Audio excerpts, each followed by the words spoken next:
Giovannie and the Hired Guns coming our way on May 24th. Rock 96.7. I'm Styles. We got Giovannie with me right now, man. And actually, you know what? We just talked here a second ago. It's your day off, and you got so many things going on right now. The year 23 looks packed for you, man. Just nonstop touring. But I guess that's the goal, right?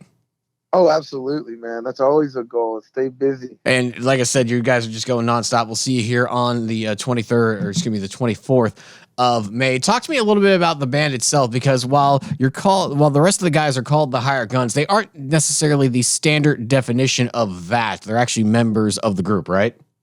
Oh, absolutely, man. Yeah, they're my brothers, man. You know, we've been through thick and thin, and we've seen sweat and blood, and yeah, man, I would die for every one of my guys in the band, man.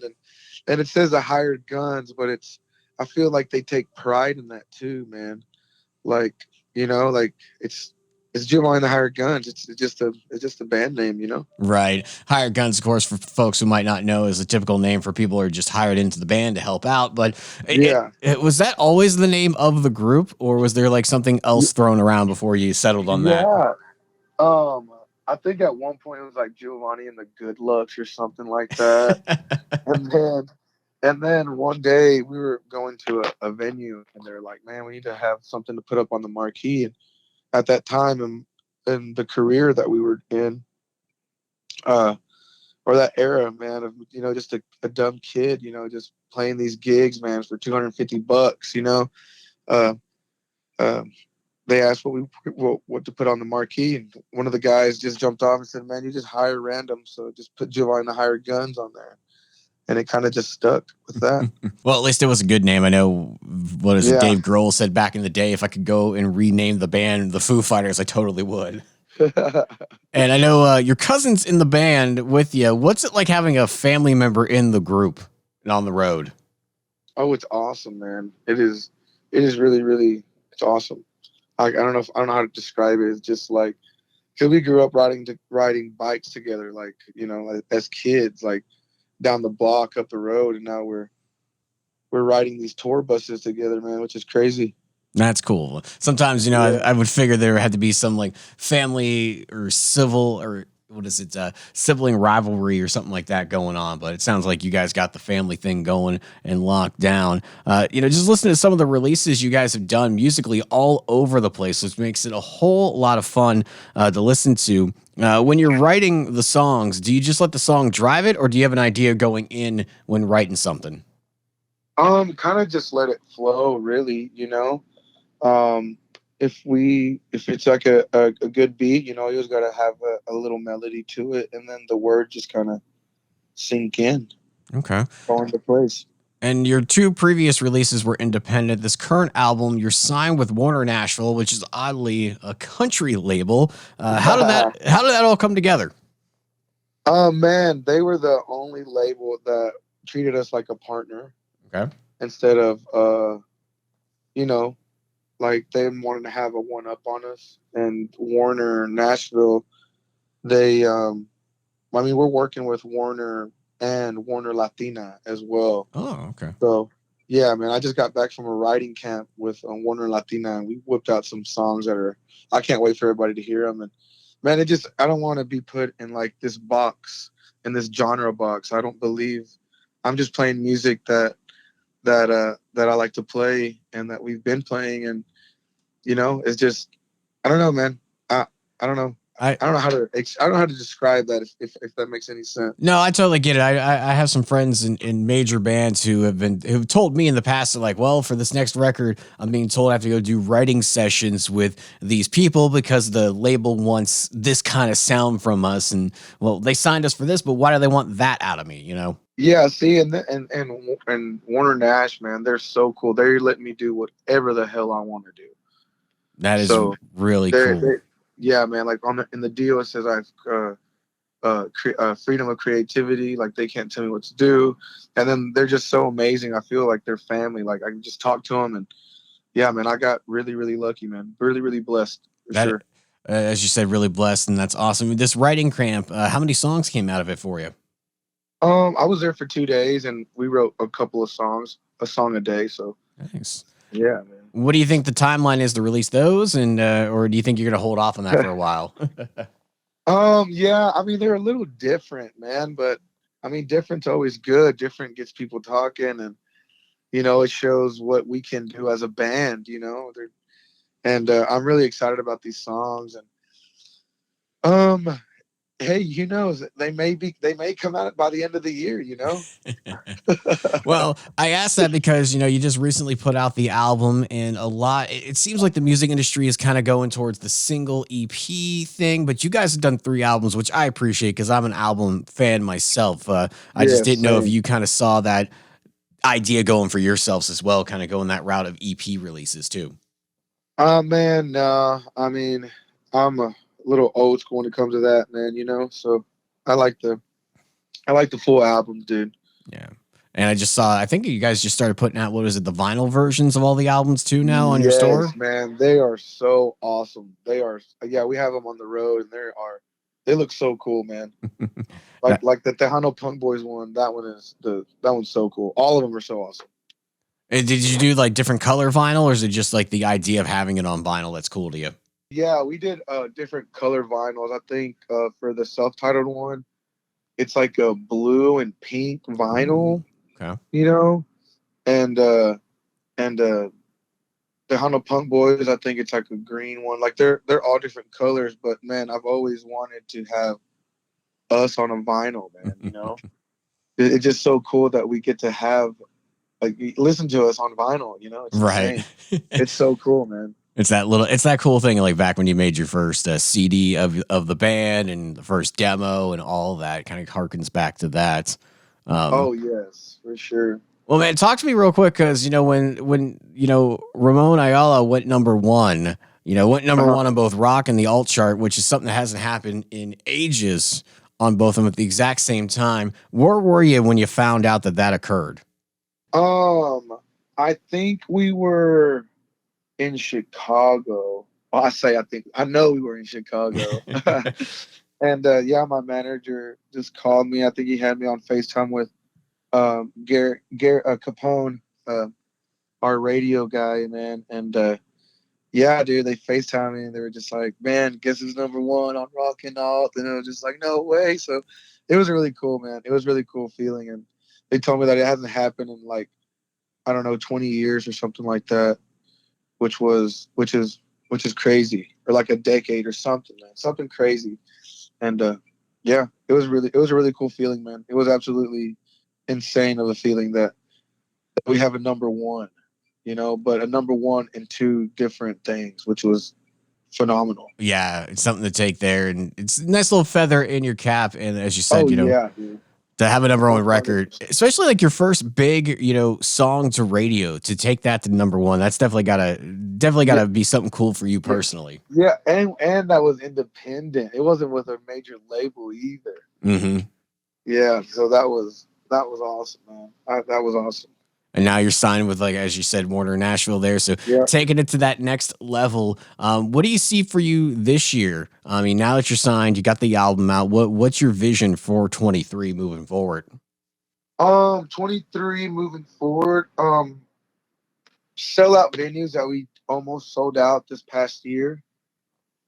Okay. Um, have a different stage plot. I want to put lights involved in it. I feel like if we could get some lights and stuff like that, like just stage props, man, it would just really level us up. Not that we need them or anything, but it would still be cool for the eyes. And but yeah, man, lots of touring. I want to do a lot of touring. Um, I hope, man, we're about to go to LA next month to the iHeart Awards. We got nominated for the All Artist of the Year this year. So I'm hoping we get to bring that home, man. And I'm hoping to just I don't know, man. I just hope we don't stop and it just keeps growing and going and going and going and going. So It feels like it. We're playing Overrated right now, man. I love that track. There's a lot of songs on the record itself that I think could be singles as well. In your mind, do you have something picked out that could go third for you? yeah, man. Either numb or shout. Okay. Yes. What are you thinking? What are you thinking? Well, man, that's a good question because I know you dropped some videos last year, and Uh-huh. that's the question is like, do you go back and do one of those songs or do Or you? I Don't Mind would be awesome. That's what I was thinking too. I was Dude, like, I Don't Mind would be so badass. yeah, that's where I was kind of leaning. That's why I was like, man, I know it was a video last year, but like, do you go back to Man, it? why not? It's a good song. That's a good idea, man. That's that. I mean, again, I don't know that Garrett's gonna follow my lead on it, but I'm just saying. Hey, man, I might throw the idea, you know? Yeah, no doubt, no doubt. You talked Heck about yeah, dude. you talked about the tour, and we got you here coming in on May 24th. I've seen some video of you guys on stage and stuff. You guys just look like you're having fun and all that. When it comes to presenting a headlining set, a lot of people are just now finding out about you. How are you putting together that set list? Because I've checked out, setlist.com or setlist.fm, I think it is, and you guys got an extensive set list for your headlining runs. Yeah, man. It's freaking crazy. And man, we just try to put in the best songs that we think that would do good, or we just do the songs that we love playing. And I love that Ramon Ayala, you actually do a cover of one of his songs, like leading into the Yes. actual song itself that you do. Uh-huh. Yes, sir.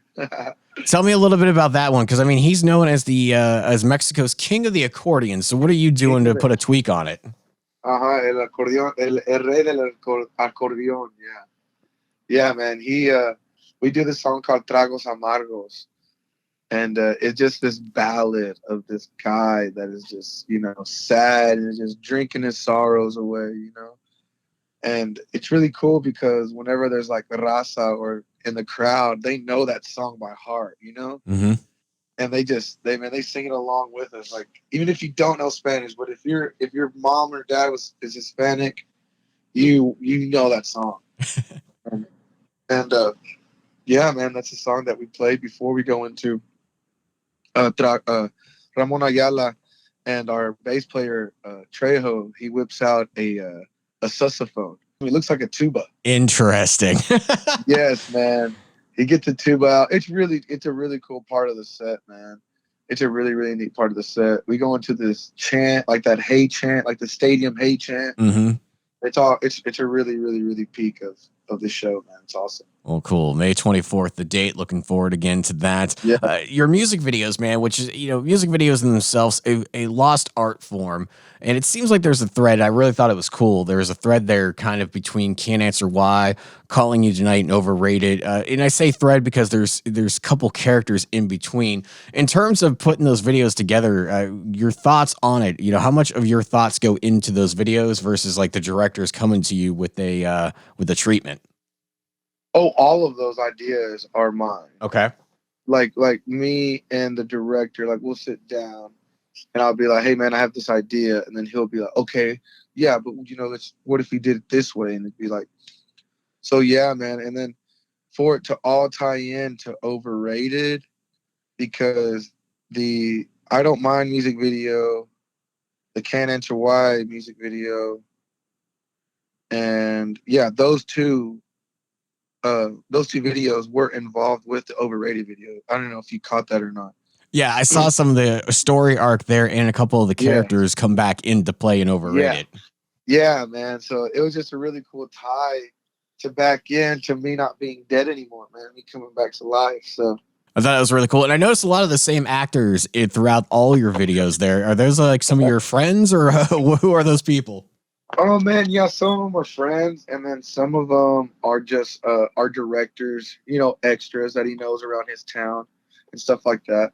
And I also noticed, like in Overrated, a couple of the characters that you come across after you come back to life that you're driving around town, you see are also on the cover of the album. Was that like done? Was the album cover done? And then you're like, hey, we got to throw them into the music video, or how did that all work out? Yes, that's how that worked out. Yeah, we looked at the cover and we were just like, wow, dude, how cool would it be if we had all these characters into this music video? So that's how it played out, man. So it was really awesome. That is cool, man. Well, it's cool to hear the process and the thinking behind all that you do. I read something, a place where your dad gave you a special CD back when you were growing up that simply read SRV, and it kind of blew your mind. Talk to me about that. Yeah, man, that was the first time I ever heard a guitar tone like that. I think that was the first time I fell in love with rock because it's rock blues. You know, Stevie Ray was this amazing guitar player, man, and then he's from Texas, you know, and it's just like it blew my mind. I was just like, what? Like, how does this guy sing like this? And then how does he play guitar like this as he's singing? And it's just, yeah, man, that took me into other things like listening to AC/DC, you know, and to Pantera and just different stuff like that, man. So, And yeah, what led you down the path? Like, was there a particular artist or a song that led you down the path to go, you know what? I'm going to do this music thing. Man, that one's kind of a tough one. Like, I always really, really loved uh, rock music, right? But I also had, when I went into high school, I came from like the city into like this country town, right? So I'm listening to all these country artists, like, you know, Randy Rogers, Waybo, like all just like Texas acts. So then I started writing songs, but then I started playing them with a little heavier of a tone, and it just kind of, yeah, man, it's a best of both worlds, really, I guess. And it certainly comes across in the music. Again, May 24th. Yeah. We're going to see it here at the Castle Theater in Bloomington. Great venue here. It's an old school like movie theater with the stage, and this thing looks fantastic. I can't wait. Can't wait. Can't wait for you to see the room, brother. And speaking of venues and stuff, I saw a photo of you playing back in 21 at a thing called Rockin' the River, which looked like it just had a bunch of people tubing out in the water. You're on a stage. And so tell me, what's been the most interesting venue situation you've ever played in? Man, that one was a really cool one. That was kind of not awkward, but I mean, there's just a bunch of people in tubes, and you're like, I don't know, 15 foot above them while they're looking up at you. Right. At them. So that one was kind of, you know, but the craziest one, man, is this town of like, I don't know, 300 people. It's Ness, Kansas. They booked us to play one of their festivals, right? In this town of 300 people. Well, there's like 600 or 800 people that showed up to this thing. Like there's people in buses and just things like that. But we played on a hay bale trailer with just stacks of hay bales all around us, man. And that was the show that we played for that little town. So that one was probably the gnarliest one right there, dude. Well, at least the thing wasn't moving down the road in a parade or anything. Thank God it wasn't moving. Or thank God it wasn't like a dust storm or windstorm, because that would have been so terrible.